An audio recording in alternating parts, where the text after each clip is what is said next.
हाय दोस्तों, मैं आशीष स्वागत करता हूं आपके अपनी यूट्यूब चैनल पैशन कंपटीशन में। इसके पहले वाले वीडियो में हम लोगों ने सिंधु घाटी सभ्यता के बारे में अध्ययन किया था। आज हम लोग इस टॉपिक से रिलेटेड कुछ इंपॉर्टेंट क्वेश्चंस को देखेंगे। आइए, पहला क्वेश्चन है, सिंधु घाटी सभ्यता में घोड़े के अवशेष कहाँ से मिले हैं? ऑप्शन ए कालीबंगा, बी मांडा, सी सुरकोटदा या फिर डी बनावली। इसका सही जवाब है सी सुरकोटदा। सी सुरकोटदा से घोड़े के अवशेष मिले हैं। यही पूछ दिया जाए कि सुरकोटदा कहाँ स्थित है वर्तमान में, तो यह गुजरात के कच्छ जिले में स्थित है। आइए सेकंड क्वेश्चन देखते हैं। दूसरा क्वेश्चन है आपका कि सबसे पहले सिंधु घाटी सभ्यता का कौन सा स्थल खोजा गया था? Option A Kalibangan, B Harappa, C Surkotada, D Banawali. तो हम लोगों ने इसके पहले भी पढ़ा था कि सबसे पहले कहाँ हड़प्पा पे नामक स्थान पे खुदाई हुई थी। किसने की थी? दयाराम साहनी ने की थी। और कब किया था? 1921 में। तो सिंधु घाटी सभ्यता का सबसे पहला स्थल कौन सा है खोजा गया? हड़प्पा खोजा गया। इसीलिए सिंधु घाटी सभ्यता का नाम हड़प्पा सभ्यता भी पड़ा हुआ है। आइए नेक्स्ट क्वेश्चन देखते हैं। क्वेश्चन नंबर 3 क्या है कि हड़प्पा सभ्यता के निवासी थे? ए ग्रामीण, बी शहरी, सी खाना बदोश या फिर डी जनजाति। तो इसका सही जवाब है बी शहरी। क्यों? हड़प्पा सभ्यता को प्रथम नगरीय सभ्यता भी कहा जाता है। ठीक है, अगर ग्रामीण किस सभ्यता के निवासी थे, तो अभी हम लोग सिंधु घाटी सभ्यता के बाद वैदिक सभ्यता पढ़ेंगे, तो वैदिक सभ्यता के लोग ग्रामीण थे। ठीक है दोस्तों, आइए क्वेश्चन नंबर 4 देखते हैं। हड़प्पा कालीन सभ्यता का विशाल अन्नागार कहाँ पर मिला है? ए मोहनजोदड़ो, बी कालीबंगा, सी हड़प्पा या फिर डी रोपड़। तो इसका सही जवाब है ए मोहनजोदड़ो। ठीक है दोस्तों, विशाल अन्नागार कहाँ मिला है? मोहनजोदड़ो में। अन्नागार का अर्थ क्या होता है? तो इसका अर्थ होता है कि अन्न को संरक्षण देने वाला भंडार गृह। ठीक है, अन्न को एक जगह पर जब एकत्रित करके रखा जाता है तो उस भंडार गृह को ही अन्नागार कहते हैं। और यह अन्नागार पूरे हड़प्पा सभ्यता का सबसे बड़ा इमारत भी माना जाता है। यहीं पर क्वेश्चन बनता है कि मोहनजोदड़ो का शाब्दिक अर्थ क्या होता है? तो इसका शाब्दिक अर्थ होता है मृतकों का टीला। और मोहनजोदड़ो की खोज कब हुई थी? तो 1922 में हुई थी। किसने किया था? राखलदास बनर्जी ने किया था। और वर्तमान में मोहनजोदड़ो कहाँ स्थित है? तो यह पाकिस्तान के सिंध प्रांत के लरकाना नामक स्थान पे स्थित है। ठीक है दोस्तों, कहाँ स्थित है? पाकिस्तान के सिंध प्रांत के लरकाना में। आइए क्वेश्चन नंबर 4 देखते हैं। मोहनजोदड़ो कहाँ स्थित है? ए गुजरात, बी पंजाब, सी उत्तर प्रदेश, डी सिंध। अभी हम लोग इसके पहले वाले क्वेश्चन में ही देखे थे कि मोहनजोदड़ो कहाँ स्थित है? पाकिस्तान के सिंध प्रांत में। मोहनजोदड़ो की खोज किसने की थी? राखलदास बनर्जी ने की थी। कब? 1922 में। आइए क्वेश्चन नंबर 6 देखते हैं कि हड़प्पा सभ्यता में बृहत स्नानागार किस स्थल पर पाया गया? ए हड़प्पा, बी मोहनजोदड़ो, सी कालीबंगा या फिर डी लोथल। तो यह कहाँ पाया गया है दोस्तों? आपके मोहनजोदड़ो में पाया गया। देखिए, बृहत स्नानागार भी मोहनजोदड़ो में पाया गया है और अन्नागार भी मोहनजोदड़ो में पाया गया है। ठीक है, और डांसिंग गर्ल यानी कि अगर हिंदी में कहें तो नृत्य करती हुई कांसे की मूर्ति, वह भी आपके मोहनजोदड़ो से पाया गया है। मोहनजोदड़ो खोज कब हुई? 1922 में। किसने किया? राखलदास बनर्जी ने। आइए क्वेश्चन नंबर 7 देखते हैं। हड़प्पा सभ्यता के अंतर्गत हल से जोते गए खेत का साक्ष्य कहाँ से मिला है? ए हड़प्पा, बी मोहनजोदड़ो, सी कालीबंगा या फिर डी लोथल। तो इसका सही जवाब है दोस्तों सी कालीबंगा। कालीबंगा से हल से जोते गए खेत का साक्ष्य मिला हुआ है। देखिए, कालीबंगा का अर्थ क्या होता है? काली का अर्थ होता है कालीबंगा का अर्थ होता है चूड़ियाँ। अगर पूछ दिया जाए कि काली चूड़ियों का साक्ष्य कहाँ से मिला है, तो ये भी आपकी मिला है कालीबंगा से। और हल से जोते गए खेत का साक्ष्य भी कालीबंगा से। और भूकंप के भी साक्ष्य पूछ दिया जाए कहाँ से मिला है, तो कालीबंगा से मिला है। ठीक है दोस्तों, आइए अगला क्वेश्चन देखते हैं। क्वेश्चन नंबर 7 क्या है? किस पशु के अवशेष सिंधु घाटी सभ्यता में प्राप्त नहीं हुए हैं? ए घोड़ा, बी हाथी, सी शेर, डी गैंडा। तो सी शेर का साक्ष्य सिंधु घाटी सभ्यता से नहीं प्राप्त हुआ है। आइए 9वां देखते हैं। हड़प्पा कालीन लोगों को किस की जानकारी नहीं थी? ए गेहूँ, बी लोहा, सी हाथी, डी कपास। तो गेहूं तो मिला ही था मेहरगढ़ में, सर्वप्रथम कपास की खेती सिंधु घाटी सभ्यता से ही मिला था, और हाथी पशुपति की जो मूर्ति मोहर मिला था उस पर पशुपति का जो चित्र मिला था तो उसमें हाथी का भी चित्र पाया गया था। किंतु लोहा का कोई भी साक्ष्य हड़प्पा सभ्यता से नहीं मिला था। अभी इसके आगे हम लोग जब वैदिक सभ्यता पढ़ेंगे तो उत्तर वैदिक काल में लोहा का खोज हुआ था। ठीक है दोस्तों, आइए क्वेश्चन नंबर 10 देखते हैं कि सिंधु सभ्यता के घर किसके बनाए गए थे। ए लकड़ी, बी लोहा, सी पत्थर या फिर डी ईंट। हम लोग जब सिंधु सभ्यता में पढ़ते कि यह एक नगरीय सभ्यता थी और यहाँ की जो मकाने थे वह कच्चे और पक्के ईंटों के बनाए गए थे। ठीक है दोस्तों, तो किसके बने थे? ईंटों के बने थे। आइए क्वेश्चन नंबर 11 देखते हैं कि हड़प्पा की मिट्टी के बर्तनों पर सामान्यतः किस रंग का उपयोग हुआ था। ए नीला, बी हरा, सी लाल या डी गुलाबी। तो लाल रंग के मिट्टी का उपयोग हुआ था। आइए क्वेश्चन नंबर 12 देखते हैं, सिंधु घाटी सभ्यता का सर्वाधिक पूरा स्थल कौन सा था। ठीक है, सर्वाधिक पूर्वी स्थल ए आलमगीरपुर, बी सूतकांगेडोर, सी मांडा या फिर डी दैमाबाद। तो इसका सही जवाब क्या है दोस्तों?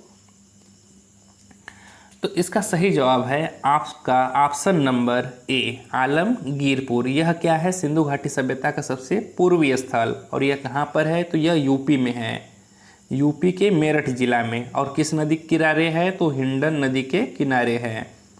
यहीं पर पूछ दिया जाए कि सबसे पश्चिमी स्थल कौन सा है, तो सूतकांगेडोर। यह क्या है? सबसे पश्चिमी स्थल।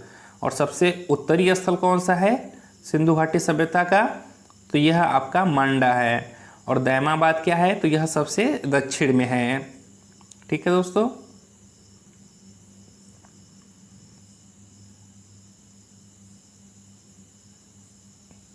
दैमाबाद कहाँ है? सबसे दक्षिण में। आइए क्वेश्चन नंबर 13 देखते हैं, हड़प्पा सभ्यता की खोज किस वर्ष में हुई थी।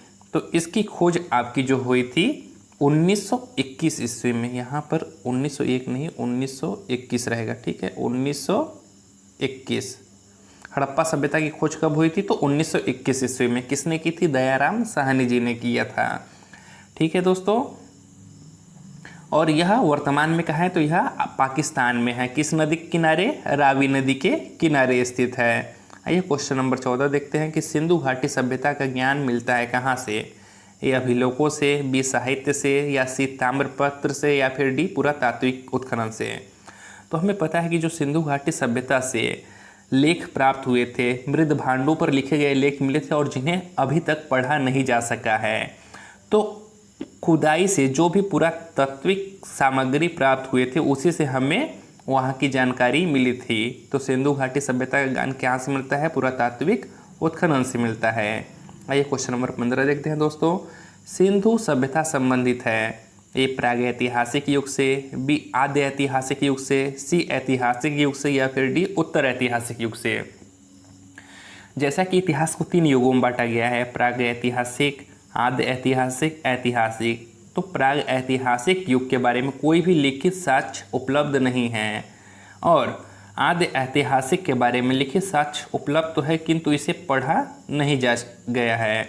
और ऐतिहासिक युग में लिखित मिला भी है और उसे पढ़ा भी गया है। ठीक है दोस्तों, तो जो हमारा सिंधु सभ्यता है यहाँ से जो लेख प्राप्त हुए मृद भांडों पे वो क्या है? उसे पढ़ा नहीं गया है। ठीक है, तो यह किस में आ जाएगा? हमारा आद्य ऐतिहासिक युग में। सिंधु सभ्यता किससे संबंधित है? आद्य ऐतिहासिक युग से।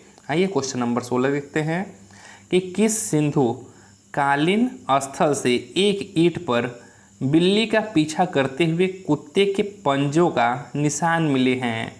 ए मोहनजोदड़ो, बी लोथल, सी रोपड़ या डी चन्हुदड़ो। तो इसका सही जवाब है दोस्तों आपका डी चन्हुदड़ो से मिला है। ठीक है, आइए क्वेश्चन नंबर 17 देखते हैं, क्या है निम्नांकित में किसका सुमेल नहीं है। ए आलमगीरपुर उत्तर प्रदेश, बी लोथल गुजरात, सी रोपड़ पंजाब या डी कालीबंगा हरियाणा। तो हमें पता है कि जो आलमगीरपुर है वह क्या है? सिंधु घाटी सभ्यता का सबसे पूर्वी स्थल है और कहाँ पर है? उत्तर प्रदेश में है। किस नदी के किनारे? हिंडन नदी के किनारे। और जो लोथल है, लोथल को हम लोग क्या कहते हैं, पत्तन नगर भी कहते हैं, या फिर यहीं से बंदरगाह का साक्ष्य भी मिला है। ठीक है दोस्तों, या फिर गोदीवाड़ा का साक्ष्य कहाँ से मिला है, तो आपके लोथल से ही मिला है। और नाव बनाने के कारखाने का भी साक्ष्य कहाँ से मिला है, तो लोथल से मिला है। और लोथल कहाँ है, तो यह गुजरात में है, यह भी सही है। और रोपड़ कहाँ है, तो रोपड़ आपके पंजाब में है। ठीक है।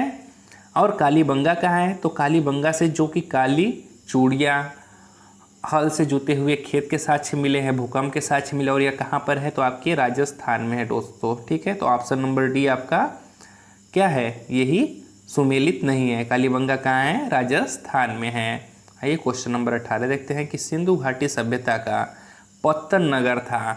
ए आलमगीरपुर, बी लोथल, सी रोपड़, या डी कालीबंगा। पत्तन का मतलब होता है बंदरगाह। ठीक है, तो हमें पता है कि जो बंदरगाह के साक्ष्य हैं वो आपके कहाँ से मिले हैं, तो वह लोथल से मिले हैं। लोथल कहाँ है, गुजरात में है। ठीक है दोस्तों, तो सिंधु घाटी सभ्यता का पत्तन नगर कौन सा है, लोथल है।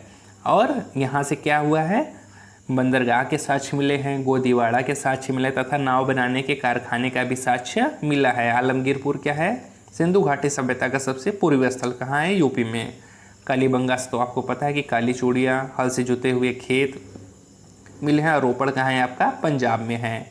आइए क्वेश्चन नंबर 19 देखते हैं। भारत में हड़प्पा का बृहद स्थल है, ध्यान से क्वेश्चन को पढ़िएगा। यह आपसे पूछ रहा है कि भारत में हड़प्पा का बृहद स्थल है। ए राखीगढ़ी, बी लोथल, सी धौलावीरा, या फिर डी कालीबंगा।